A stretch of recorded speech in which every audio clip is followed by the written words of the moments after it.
Adventures in stand-up. I'm Lawrence and I'm gonna talk about my adventures in stand-up. Knock, knock, who's there? Me, Lawrence. Hello, hello. It's good to be back. It's good to be back.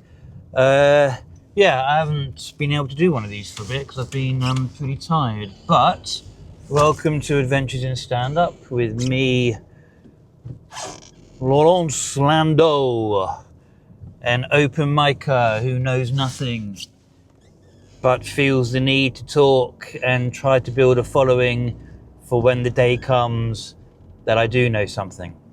So yeah, I've been pretty busy recently, not really gigging, a lot of writing, a lot of workshopping, and a couple of gigs and putting on a lot of weight. I think we should start with that because I did a gig last week, a place called Concrete Cud. Great room, perfect for open mic, new material. Absolutely loved it. Run by, I can't remember the names now. There's a guy called Wayne and I feel like a guy called Laval or something. Really good. It's a pub room. You can hear the TV in the next room. But it's just it's a crowd that want to laugh, but if you're not good enough, they won't. So it's a very honest reaction you get. About 50 people. And I did some new material, which is great. And I learned a little thing, I actually did a minute and a half at the top of stuff that I knew worked, because actually the crowd weren't really warmed up, in my opinion. I went on like 7th and I was after the interval. And I felt like the crowd needed a bit of waking up. So I did some material that I know now always gets a good laugh. And then I went into my new material and it all went really well. So that was great. I'm hoping to try and get booked there again. Concrete Cud, if any new acts are listening. But they took a photo of me. And I've got it on Instagram. So if you go to my Instagram, Lawrence Landau Comedian, I think it is. And I've got a photo from August. Photo from October, and then I've got a photo from December, and my God, I look fat. I have put the pounds on, which is why I'm now driving to the gym. I've got the day off work today, and I've just dropped my son off. And I'm actually going to go get a coffee, do some writing, then I'm going to go to the gym and try and lose some of this weight before Christmas. I don't want to get like Hulk Hogan, or maybe I do want to get like Hulk Hogan now. He's probably very thin. He's in the ground. But I just want to lose some weight. I look like I really packed it on. And I think it's down to, what I've been eating. When I go to the comedy workshops I go to on a Saturday, it's like a group of comedians getting together, I end up getting a burger on the way home from McDonald's and like a treat. And when I do a gig, I get a treat. I kind of try to be healthy and it goes out the window. And I've really packed it on, so I need to sort that out. But it really shows, like, if you're gigging like even twice a week and you're on the road doing it and you stop off and get a McDonald's or whatever, wow, it really packs it on. So yeah, trying to sort that out. But yeah, I did a gig, interesting, it was like a variety gig. It was like an arts gig, they called it, Mudlarks. It's run by a woman who's at the comedy workshops, Sarah, really nice lady. Interesting gig because it's like music, then poetry, then comedian, then an interval, then music, poetry, comedian. And it's a nice idea. It's in a vegan cafe, but when I went, it was like 6 people, and they all know each other. And I didn't do very well, and I did like a 5-minute set. I didn't do very well. And what I've realized in hindsight about all that, is a gig like that, first of all, there's no point even using the microphone. There's 6 people, you might as well just talk to them. And there's no point doing material.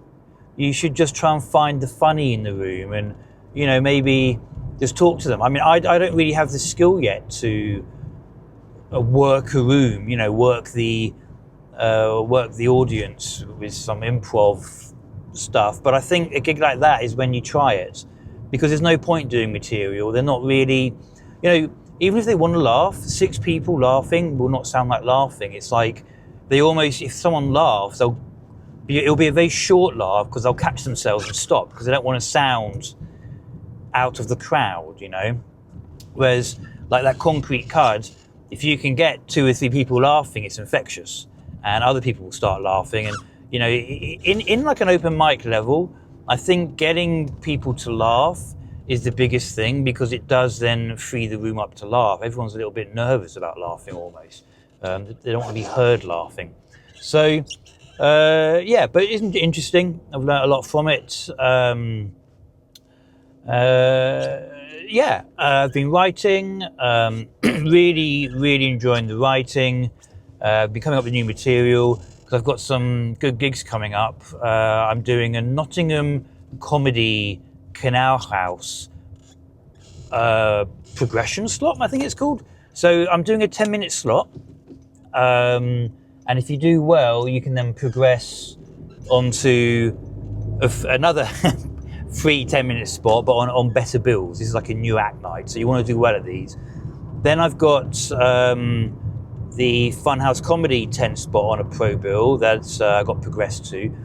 So it's this 10 spots now. I've been doing 5-minute slots, which is great, but now it's doing the 10 spots. So I've got to really work new material. So I'm looking for like open mics where I can do it. And I did that Concrete Cud and it went really well. But I need to do that 5 again, the new material.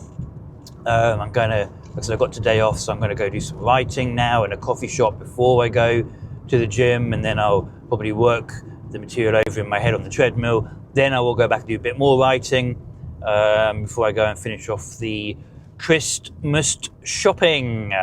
But yeah, it's been good, and I've met a couple of acts on the way, new acts. It's really nice. I'll also say, I do this Hearts comedy workshop thing, and it's most Saturdays, 11 till 2 I go. They have different slots. I've got to say, it's great because I feel part of something. And I think when you do stand-up, it can be a very lonely experience. You write on your own, you go to gigs on your own, you travel home on your own, you have the sound of your own thoughts on the way home, if you've done well or not, or you don't even know. So I feel it's nice because you're part of something, and it also gives me this like reason to write every week as well, because I've got an opportunity to air it and work on it at the workshops. So I just wanted to say that, I don't particularly think comedy courses are good. I don't think they're a good thing. But if you can find like a group to be a part of, I think that's very, very worthwhile.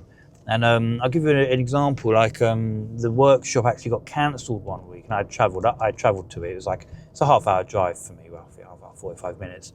And it got cancelled, and I found out when I got there. And one of the other people who were on the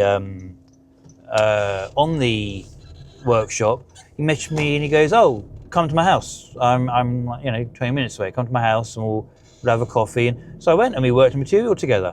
And he's got a lovely house. And then another guy came along. So the 3 of us were there working on material. And it's great because, we don't really know each other. And now we kind of do, and we're messaging each other. So I think it's really worthwhile. And you get out of it what you put into it. You're never going to be as funny as you are on stage at these kind of workshop things. But they are really worthwhile because they help you get a routine when it comes to the the actual writing, sitting down, write something new or work on material. So yeah, I really like that, and I would recommend it. Just parking up. So yeah, it's been good. I've really enjoyed it. I'm learning a lot. I do think I need to get a few more gigs, but I'm being a bit careful because I've seen some acts now who do a gig. I see them and I think they're good. And then I find out a week, next time I see them, might be 3 weeks later, they've done like 30 gigs or something. But they're all open mics. and I think they've got worse. And I think it's quite good to pick gigs, like even like new material or open mic gigs. Where you're going to do new material. I think it's important to get a good room, because you can't. Yes, you can sound it out and you can hear it back and you can practice delivering it, but you're not going to know if it works if it's not a good room. So that's something I think. And the other thing I was going to say was, and it's just slipped my mind, I had it when I was talking about it. Oh, that was it. Is I've seen acts and at the new material or new open mic level stuff, and they're doing the same set each time. I think it's really interesting, because I have a different attitude, which is when I know something works, I kind of bank it, and I want to use my time to try new material out. So yeah, I might open with a minute of stuff I know works, just to get the room warm to me. But then I go into new material and it might bomb, it might do well. But I see acts kind of constantly doing the same stuff at open mic level. And I understand if you do your strongest set every time at a night with progression. But when it's a night where there's no progression, then it seems silly to do stuff you know works. It's like a waste of stage time. Yeah, you could say you're honing it or something. Maybe you've got one line you're putting in. But I don't know. I feel like to build bigger sets, you've got to develop new material, and those are the nights to do it. But I might be wrong, because I'm an open micer who doesn't know shit. I've sworn. I swore. Does that mean this won't go up on Apple or YouTube? I don't know how that works. Maybe I'll have to try and bleep it or something. But yeah, it's interesting. And it is interesting because at Concrete Cut, I went and I thought it was going to be like 10 people in a room, and there was like 50. And I did have this moment where I was like, oh, I think I'm just going to do my best 5 because I want to do well. But then I realised, like, no, that's not what I came for. I came to do the new material, and I need to know if the new material is going to work. This is a great room to see if it works. So I did do, like I said, a minute of new, and then I went into, I think I did about 6 minutes in total of new stuff. So it's interesting. It's an interesting idea doing it, how you do it. Let me know if you're a new act. Let me know if you constantly do the same material. Doesn't matter what room it is. Let me know if you have a process like I'm doing, where I am trying new material and I do risk bombing and dying, but you need to do that to work the material and change an angle, because the audience tells you that. I really believe that. I really believe the audience tells you what's wrong. If you listen to them, if you listen to the audience, like you can tell if there's too many words. You can tell that there's a bit I did. I don't want to reveal it. There's a bit I did, and I put 3 jokes in after the bit I did, and the audience laughed at one of them. And I put all 3 in because I wanted to find out which tag to use, and now I know what tag to use, in my opinion, from there, because they laughed at one of the 3. I only want 1 tag there, but I put 3 bits in to see what will get the laugh. So I think it's interesting.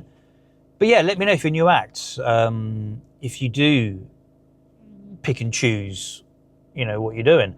Let me know if you're struggling with the weight of eating after gigs and putting weight on. I still can't believe that photo. You've got to see. If you go to Instagram, you'll see it. There's a picture of me at Funhouse Comedy. I look slim. And then scroll, and I think it's the 3rd picture. I look fat. I look big. My wife tells me I don't look like that. That's the angle. Well, picture don't lie. Picture doesn't lie, does it? It doesn't lie. So, yeah, I am going to go have a nice coffee. I'm going to go to the gym. I'm going to do a bit more writing, and that's what my day is today, really. And just keep working on new material. I'm really enjoying it. So, yeah. I hope you're consuming this. It's on Apple now. It's on YouTube. I put it on the Insta and the Facebook, all that stuff. And I will try and do this more regularly. It's just been crazy recently with everything. But if I don't speak to you before Christmas, have a good Christmas. If you don't celebrate Christmas, just have a good end of the year. And see you later. Adios. Adventures in stand-up. I'm Lawrence and I'm gonna talk about my adventures